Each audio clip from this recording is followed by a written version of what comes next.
A Constituição assim estabelece: os tratados e convenções internacionais sobre direitos humanos, que forem aprovados em cada casa do Congresso Nacional, em 2 turnos por 3/5 dos votos dos respectivos membros, serão equivalentes às emendas constitucionais. Diante disso, podemos concluir que os tratados de direitos humanos, também conhecidos como convenções internacionais de direitos humanos, podem ter 2 hierarquias diferentes. Cada tratado de direitos humanos, a depender de sua forma de aprovação, poderá ter ou o status de emenda constitucional ou o status de norma supralegal. Vamos compreender.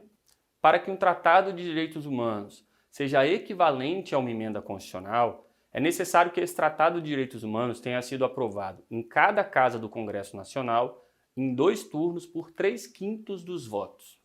Note que esses são exatamente os requisitos para a aprovação de uma proposta de emenda constitucional, que dá origem a uma emenda constitucional.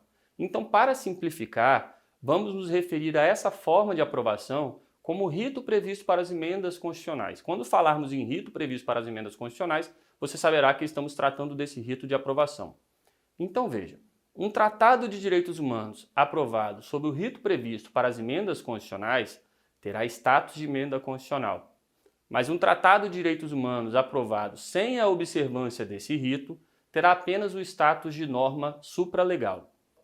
Como afirmado, um tratado de direitos humanos, a depender de sua forma de aprovação, poderá ter status de emenda constitucional ou status de norma supralegal.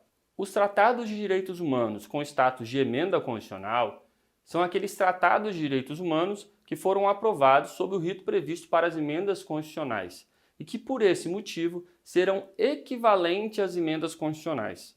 Dessa forma, se esses tratados são equivalentes às emendas constitucionais, podemos concluir que as cláusulas desse tratado têm o mesmo nível hierárquico que as demais normas constitucionais e podem inclusive justificar a declaração de inconstitucionalidade de leis e atos normativos que violem as cláusulas desse tratado.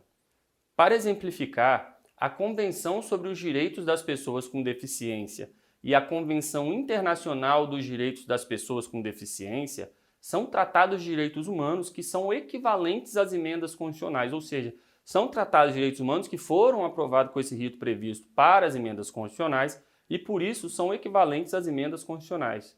Então, se uma norma violar os termos de um desses 2 tratados, teremos uma norma que poderá ser objeto de controle de constitucionalidade e, ao final, ser declarada inconstitucional, não por violar uma norma prevista no texto da Constituição, mas sim por violar um desses tratados. Há também tratados de direitos humanos com status de norma supralegal, que são os tratados de direitos humanos em geral, ou seja, aqueles que não foram aprovados com esse rito complicado, que é o rito previsto para as emendas constitucionais. Esses tratados são aqueles que não têm status de emenda constitucional, mas têm status supralegal. Como esses tratados não têm status de emenda constitucional, podemos concluir que esses tratados estão hierarquicamente abaixo das normas constitucionais. Por outro lado, como esses tratados têm status supralegal, podemos concluir que esses tratados estão hierarquicamente acima das leis.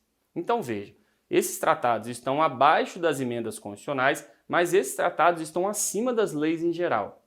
Desse modo, os tratados de direitos humanos com status supralegal estão abaixo das normas constitucionais, mas acima das leis. Com base nesses conhecimentos, vamos compreender a questão da prisão civil do depositário infiel.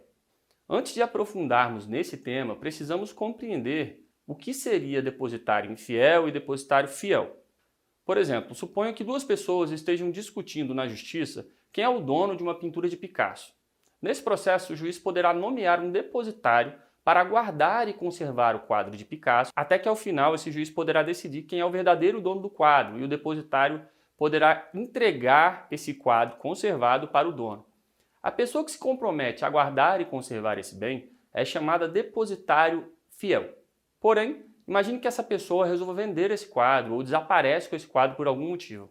Nesse caso, temos o depositário infiel, que é o depositário que não observou e não guardou adequadamente o bem que estava sob seu depósito. Segundo a Constituição, a lei poderá ou não prever a prisão civil do depositário infiel. Note que a Constituição não instituiu a prisão civil do depositário infiel, mas apenas estabeleceu que poderá haver ou não, caso a lei assim queira, a prisão civil do depositário infiel. É exatamente nesse ponto que entra o Pacto São José da Costa Rica. O Pacto São José da Costa Rica é um tratado de direitos humanos com status supralegal que proíbe a prisão civil do depositário infiel.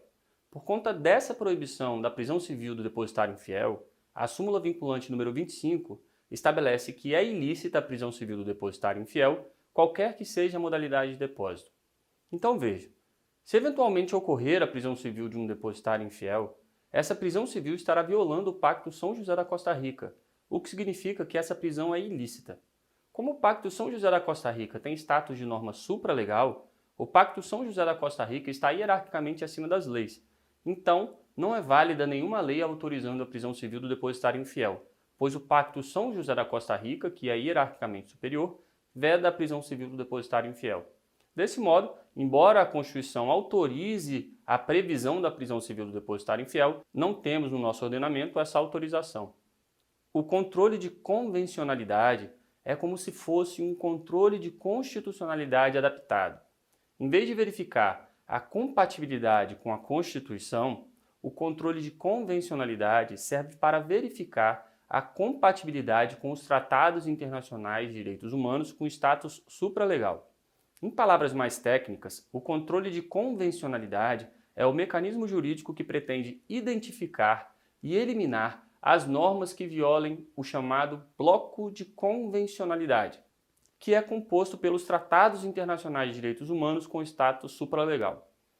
Bloco de convencionalidade é o nome que usamos para nos referirmos ao conjunto de normas previstas em tratados internacionais de direitos humanos com status supralegal, ou seja, é a reunião de normas que, embora estejam abaixo das normas constitucionais, estão acima das leis, pois são normas com status supralegal. Se os tratados internacionais de direitos humanos com status supralegal estão acima das leis em geral, isso significa que as leis em geral precisam, ao menos em tese, observar o conteúdo desses tratados. Ou seja, as leis em geral precisam respeitar as normas do bloco de convencionalidade. É exatamente aí que se insere o controle de convencionalidade.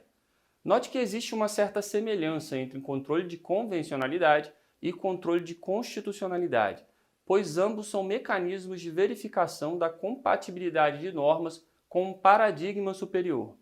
Ocorre que a diferença entre esses mecanismos está exatamente na natureza desse paradigma superior. No controle de convencionalidade, verificamos a compatibilidade das normas em relação ao chamado bloco de convencionalidade. E o bloco de convencionalidade é composto pelos tratados internacionais de direitos humanos que tenham o status supralegal. Por outro lado, no controle de constitucionalidade, verificamos a compatibilidade das normas em relação ao bloco de constitucionalidade. Então veja, a depender de sua hierarquia, um tratado de direitos humanos poderá fazer parte do bloco de constitucionalidade ou do bloco de convencionalidade, e assim ser utilizado como parâmetro para o controle de convencionalidade ou controle de constitucionalidade. O fator de diferenciação aqui está na hierarquia desse tratado de direitos humanos. Se estivermos analisando a compatibilidade de uma norma com um tratado internacional de direitos humanos com status de emenda constitucional, estaremos falando do controle de constitucionalidade. Isso porque esse tratado de direitos humanos faz parte do bloco de constitucionalidade. Porém, se estivermos analisando a compatibilidade de uma norma com um tratado de direitos humanos com status supralegal, estamos falando do controle de convencionalidade. Isso porque esse tratado faz parte do bloco de convencionalidade.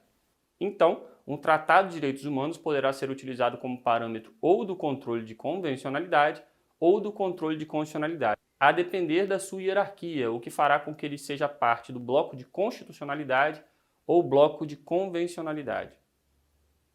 Diante de todos esses conhecimentos, podemos resumir da seguinte forma: os tratados internacionais de direitos humanos podem ter duas hierarquias distintas, status de emenda constitucional ou status de norma supralegal.